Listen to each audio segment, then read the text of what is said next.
Mario Cristobal continues to be a menace on the recruiting trail. Quarterbacks are getting seven-figure deals, and we're talking Texas flips today. Welcome to the Inside Scoop. I am your host, Josh Newberg. We're going to kick this thing off with Gary Furman of Kane Sport. Gary, you are an absolute legend. Thank you for making your debut on the show. What's up? Oh, anytime, Josh. I'll tell you what, it's a good thing at Miami that they're not totally in the market for a quarterback, because that's eating up a lot of budget. Yeah, you guys have already had your quarterback drama. We're through that. But on Tuesday night, seemingly out of nowhere, the Canes go out and flip Michigan's top-rated commitment, four-star edge Collins Acheampong. He's a 6'7", 255-pound pass rusher who had been committed to Michigan since July. Miami catches Michigan sleeping, flips Acheampong as soon as the season comes to an end.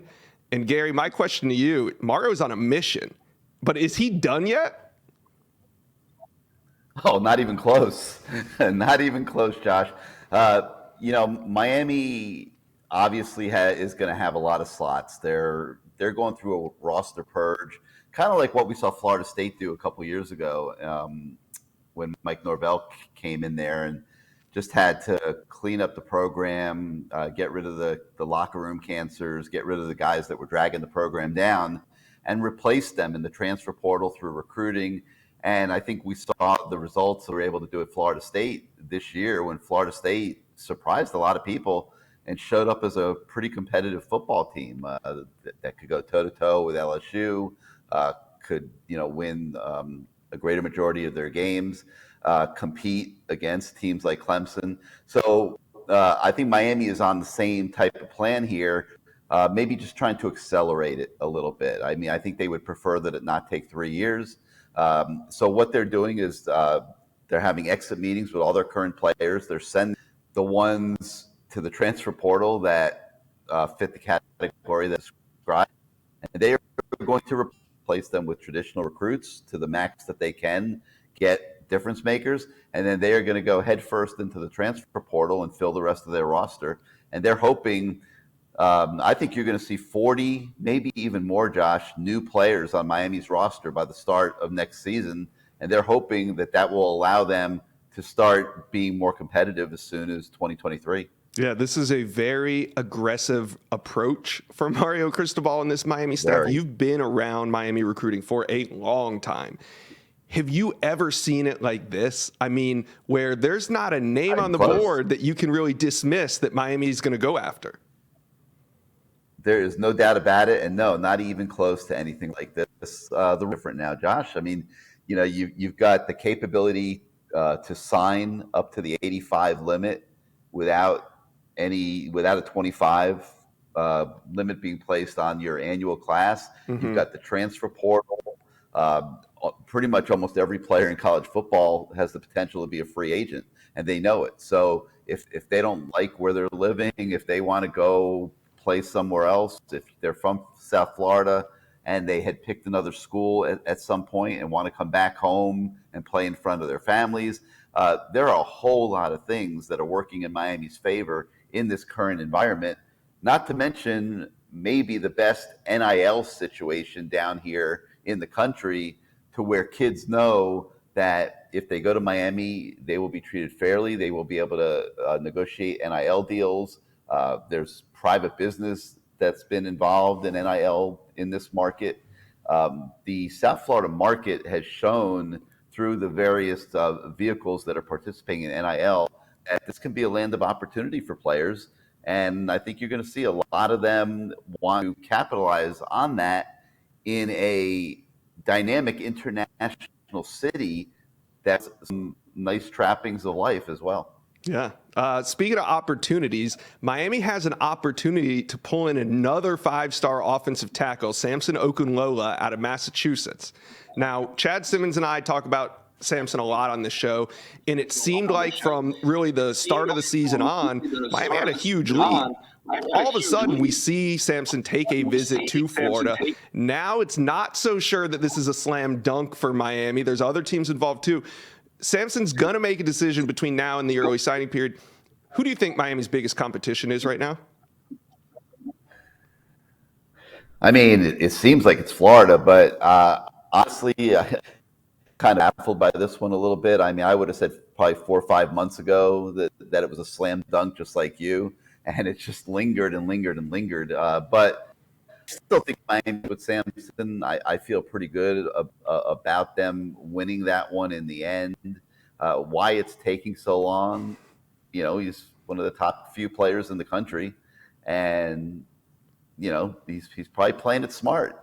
Wait, just wait. I mean, what's he in a rush for? It's not like they're going to not want him anytime before December 21st. So he's just taking his time, pulling the trigger, and probably smart. And I think that in the end, Miami's in a good place there. I am expecting Samson Okunlola to land at Miami. Ooh, that would be a huge pickup and another win against the Gators. We've seen the Canes and Gators go back and forth like heavyweight fighters between Jaden Rashada, Cormani McClain, Samson Okunlola, and another guy I want to talk about right now, Mark Fletcher. So Mark Fletcher decommits from Ohio State about 3 weeks ago now. Makes a visit to Florida, has shown up on Miami's campus, and it looks like another one head-to-head. So what's your take on Mark Fletcher and how this one's going to play out? Yeah, there's no love lost between Miami and Florida right now. You have two programs in the Sunshine State that are trying to get back on the map. I think Miami is going to be tough to beat there in the end as well. I think Mark Fletcher is a big priority for the Hurricanes. He's a hometown guy. And American Heritage is a school that Miami very badly wants to reestablish a footprint. They've been losing a lot of players from American Heritage through the years. So it's a big priority for Mario Cristobal coming in year one. And they will battle it out for the three guys at American Heritage without question right up to signing day. And I don't know that they're in it to lose it, Josh. I mean, I'm telling you, they are coming hard here these last few weeks, and I would not bet against them. I mean, I can't guarantee that Mark Fletcher is going to end up at Miami, but if I had to go to the window in Vegas right now, I would be all in on the money line. You're buying right now. Would you say that offensive tackle and running back are Miami's biggest remaining needs between now and the early signing period as well? So these are pretty important prospects. Because no, I wouldn't say that, only for one reason, Josh. Everything is a remaining need at Miami. Forgot about Did the purge. You watch some of the games this year? I mean, everything is a need. The roster, Mario Cristobal inherited, was very devoid of impact talent, and they are shopping at every position. They are looking for impact players.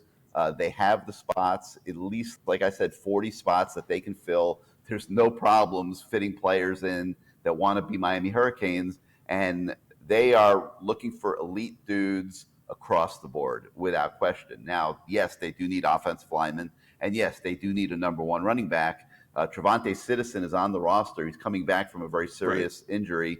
You don't know what he's going to look like in August. You hope he's recovered, but you need more than that anyway. Jalen Knighton fumbled a lot this year. I think he'll be asked back, but there's issues there. I mean, we were watching the Pittsburgh game the other night, and they weren't even worrying about tackling him.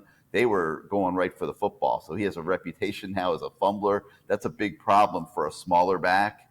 And so they need running backs. They need offensive linemen. But, Josh, they need everything.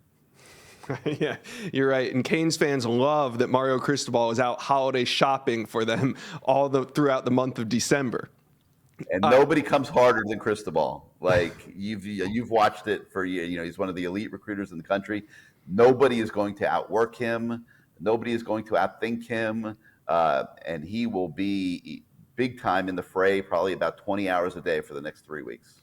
And that leads us into our final topic, which is a game. It's called Stick or Flip. This is phenomenal. Ooh. I'm gonna throw you a name. I'm gonna tell you who they're committed to, and some of these guys are committed to Miami. I want your opinion on whether these names are gonna stick to the school that they're committed to or flip. All right, you ready, Gary? Let's get this thing going. All right, we're gonna start off kind of easy. And then it's going to get a little bit harder as we go on. So the first guy I'm going to talk to you about is 4-star Miami linebacker commitment Malik Bryant. Stick or flip? I'm going to shock some of your viewers here. I'm going to say flip on that one. I think that's the one guy that Florida is going to go all in on because they can.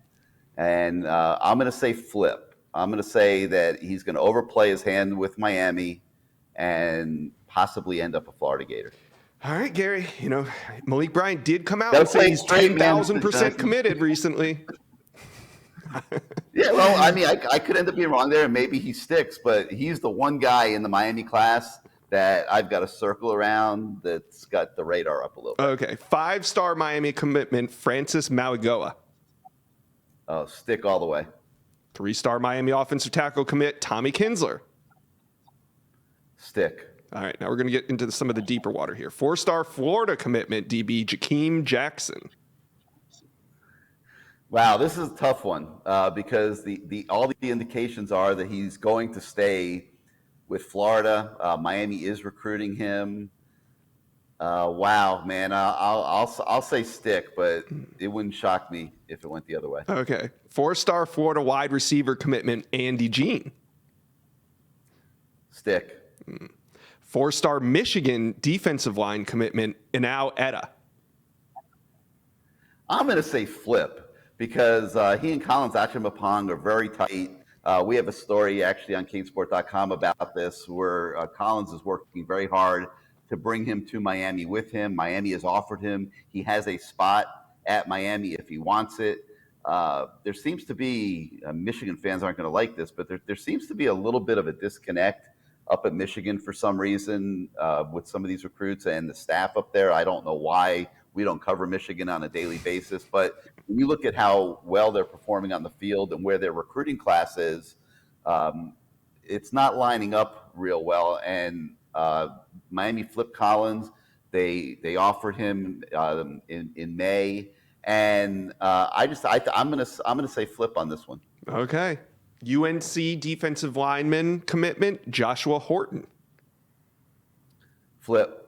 Okay, so now we got 2 flips in favor of Miami and 1 away from Miami. Let's keep it going. 4-star LSU commitment, wide receiver Jaylen Brown. Stick. 5-star FSU wide receiver commitment, Hakeem Williams. Stick. Ooh, Florida State fans are a little sigh of relief right there.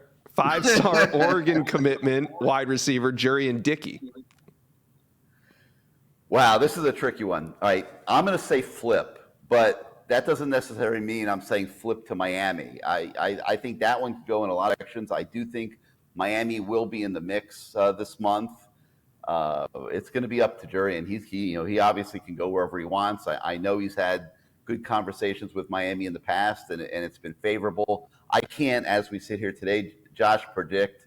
I'm not going to go to the recruiting prediction machine and jump in and say he's going to Miami, but I will say he will flip from Oregon. Okay. He's from California, so, all bets are off. Kenny Dillingham, offensive coordinator, goes to Arizona State, so maybe teams can get in there. Let's keep it rolling. 5-star Ohio State wide receiver commitment, Brandon Inniss. Wow. This one, I don't know where to go on this one, Josh. I mean, I'll go Stick out on or the flip. limb. You can only go 2 directions. I'm going to say if I have to pick one, I'm going to say flip. Okay. Gotcha. All right. Now, this one might be the hardest, so I saved it for last. 5-star Miami cornerback commitment, Cormani McClain. I'm going to say stick. I think they're in a good place there. I think the battles there were fought before he committed, and I think he'll stick with Miami. Yeah, that was just a trick question. I believe you there, Gary. All right. That was a lot of fun, Gary Furman. Thank you for making your debut on the Inside Scoop. We'll get you back on here soon. Anytime, Josh. Good being with you. See you later. Good luck covering those Canes, man. That's 24-hour, 7-day-a-week business between now and signing day. All right, let's transition this thing. We're going to get Pete Nakos on. He works for On3 covering all things NIL. And Pete wrote a really fascinating article yesterday called NIL Fueled Quarterback Market. You guys should go check that out. It's up on On3. Just a really insightful read on what is going on right now in college football with NIL going on. Pretty interesting quote here. Quote, paying for top talent is not a new trend in college football, yet the new era of name, image, and likeness rights has turned the market upside down. Pete, you wrote that in yesterday's article. What was the response to that? A lot of truth coming through there. No deniers. I will say that. A lot of thanks for telling it how it is, and it's only going to get crazier. Yeah. Let's talk. In the year 2022, can a college football program sign a top 15 quarterback without a promise of a 6 or 7 figure NIL deal? Is that possible? It all depends on the situation surrounding the school's NIL and the prospects want to seek an NIL package. I think right now there are a lot of top 25 programs historically who are playing the NIL game, and there are a few who are not.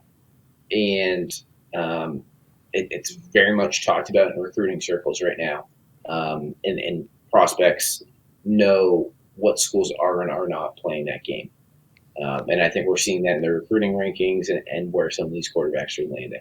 Yeah, it's fascinating. When it comes to top quarterbacks, how far down does the money go? Like, we know the top guys are doing what you said. You've talked to collectives, but like, is a top 50 quarterback getting paid that much? Is a top 70? How deep is it? So the really interesting thing right now is like the top 10 are really being paid for the last 2 cycles from what we've seen. And there's a huge belief that it's going to continue to trickle down in the years to come. We're not fully there yet. But what will be interesting is obviously early national signing days coming up. And if some of these programs need to go land a quarterback, they may take out the checkbook and make sure that they go get that 3 or 4 star who has surged up in the last 6 weeks and they believe is going to be a steal. So the next 3 weeks are going to be fascinating. Pete, are most of these deals incentive-based when they arrive on campus, or are they receiving this money up front? Is it guaranteed? Tell me about it. A lot of these recruits, so it is not incentive-based. It's all marketing activation. So they'd have to do a social media post when they get to campus or show up at an event. And then on top of that, some kids are getting paid before they sign that national letter of intent, but some need to sign that national letter of intent before they see a dollar amount. Okay. So what options does a school have if they go all in on a 5-star quarterback, paying a 6 or 7 figure salary? They get him on campus. He works out in spring. Then they check him out in fall, and they're just like, this guy, he can't do it here. Are they on the hook? Is it a 1-year deal? What recourse does a school have if they find out that this investment just isn't it? I don't think that we truly know the question because it hasn't completely played out yet. But speaking in hypotheticals, part of what a quarterback brings to the table when he commits to a school is a very good class. If you look at a track record, like Bryce Young brought a very good class to Alabama. DJU with Clemson. Like, not saying those athletes to cash it all, but when you land a top 5 quarterback, you get a good class that comes with it. So that's an interesting thing to take into account. Now, how it works if they're a bust when they get to campus, I don't really know if that has truly panned out. Obviously, though, like, these contracts would probably broken, but nobody's actually going to want to hold that athlete accountable because then it gets out there that there was a contract. Right. So I just want to wrap it up and ask you, these NIL deals that we're seeing right now, the market is upside down. Is this sustainable for these top programs? And I'm talking the top programs. Like, is this sustainable? I think it depends what we want to call sustainable. Do I think that the dollars will continue to pour in for the next 3 to 5 years? Yes. I do think that there will be a reckoning period at some point if you're spending this much money and the product is not there on the field. I think we're starting to see that at a few places, but I think that case study needs to be given at least 2 more years before big money donors actually pull out. All right, Pete. Between now and the early signing day, there's going to be plenty of NIL deals getting done. So thanks for joining us and making your debut on the Inside Scoop. We'll have you back soon. Appreciate it. Thanks, Josh. Yep. Thank you, Pete. Up next on the Inside Scoop, we got national recruiting analyst Sam Spiegelman, and we are kicking it off in the only appropriate place, and that is with the commitment of DJ Lagway, because we are exactly 1 week away. The number 2 quarterback in the 2024 class will be announcing his decision on December 7th. And we've been talking about him throughout the entire fall season, but it looks like it's down to 2 teams based on your latest insider report, Sam. Yeah, all the visits. We've talked about a lot of visits this fall. I think he's racked up more mileage than we could hope to accumulate in several years. But the extensive travel, all these game day visits, these sit-downs with the coaches, getting ideas of where DJ Lagway, the number 7 player next year's On 300, will fit in the offensive blueprint. And maybe his last visit might have swayed some momentum, because it's shaping up to be USC, which just hosted Lagway for the critical game against Notre Dame. Might have seen Caleb Williams' Heisman moment. And really, Lincoln Riley has been recruiting him among the hardest among head coaches since before September 1st. It looks like they're going toe-to-toe with Florida, which we know has gotten him on campus twice. They've shown an extraordinary amount of love from the coaches down to the fans there, the sorority and fraternity houses with signage for DJ Lagway and his family. That has not gone unnoticed. Neither is Billy Napier's push. And it seems to be Florida versus USC. I believe that Lagway has a decision made. At least people close to him believe that he's moving in that direction. Where he's heading, we'll find out in a few days. Yeah, and you think USC made up a ton of ground on that visit. What was it about the trip? Was it Caleb Williams? Was it Lincoln Riley? How did USC seemingly, kind of bump Clemson out of that number 2 spot? Because we all thought, UF kind of has the lead here. But now it's a much closer race than people anticipated. Certainly. Throughout the fall, we have heard Florida and Clemson, USC never out of it, but certainly maybe a third in that pecking order, along with Texas A&M, which also got him on campus last month, and Baylor, which his father played at Baylor. So they're still in it. Don't get me wrong, and DJ could shock us all. It's still recruiting. It's happened before. It's happened before. You have to talk about the relationship with Lincoln Riley. Like I mentioned, that relationship has spanned among the best relationships he has with a head coach, along with Dabo Swinney. Getting him on campus, seeing Caleb Williams, finding, we talked about the development of Jalen Hurts, and then to see Caleb Williams have a Heisman moment in a big game, and then hear about Lincoln Riley saying, you could be next, you can compete when you get here. You might not be the immediate starter, but we want you to compete for a job early. And this is what the offense will look like with you leading the way, which really opened the eyes of not only DJ, but his family. Like Dabo Swinney, Lincoln Riley is a faith-driven coach. The Lagways are like-minded in that way, and I think that really moved the needle with his family. And then from that perspective, Florida has given them a lot to think about, and certainly the relationships loom large. But USC has momentum, and DJ is he's keen on observations, and USC has a lot of momentum in college football right now. After that Notre Dame game, I think the public sentiment was that Lincoln Riley has the Trojans back where they were under Pete Carroll. So for 2 programs trying to get back to where they were, I think USC might have an edge there. Is this a more important recruitment for Florida or USC? You can make an argument for either one, because we're in a unique spot. It's December. We're getting ready for the early signing period for the 2023 class. Yet a good number of these 2024 quarterbacks, especially at the top, are already off the board. Dylan Raiola got that started, and Julian Sayin and Colin Hurley followed suit at major SEC programs. Now, there's still a lot of quarterbacks out there, including DJ, who's the number 1 uncommitted quarterback in the country in his class. Guys like Walker White and others, of course. But the fact that these dominoes are falling, if you're Florida, you're trying to keep pace with those other SEC teams. And, with Julian Sayin, who's the number 1 quarterback out west, already off the board going to Alabama, Lincoln Riley is trying to get his guy, and that's Lagway. Yeah, the dominoes are falling fast. Let's transition here back to the 2023 class. 5-star Notre Dame commitment, Peyton Bowen. We talk about him a lot. He's publicly said that he's going to make a, quote, final decision. Any idea when that final decision could come, and who do you think he's considering when doing that? Yeah, the interesting thing is that Peyton Bowen, who you just mentioned, we talk about a lot because not only is his recruitment in the news, but he just returned another punt for a touchdown in the in the state playoffs, and they're Game just a couple changer. games closer from returning to AT&T Stadium, which is completely absurd that teams keep punting to this 5-star safety, and he keeps doing what he does with it on the back end. But he did not show up to Texas A&M for the LSU game, which was expected. So it seems to be his recruitment is kind of on hold, but in a way, I think it's also down to just 2 teams. He's not going to take any more visits until this playoff run is over. That's for sure.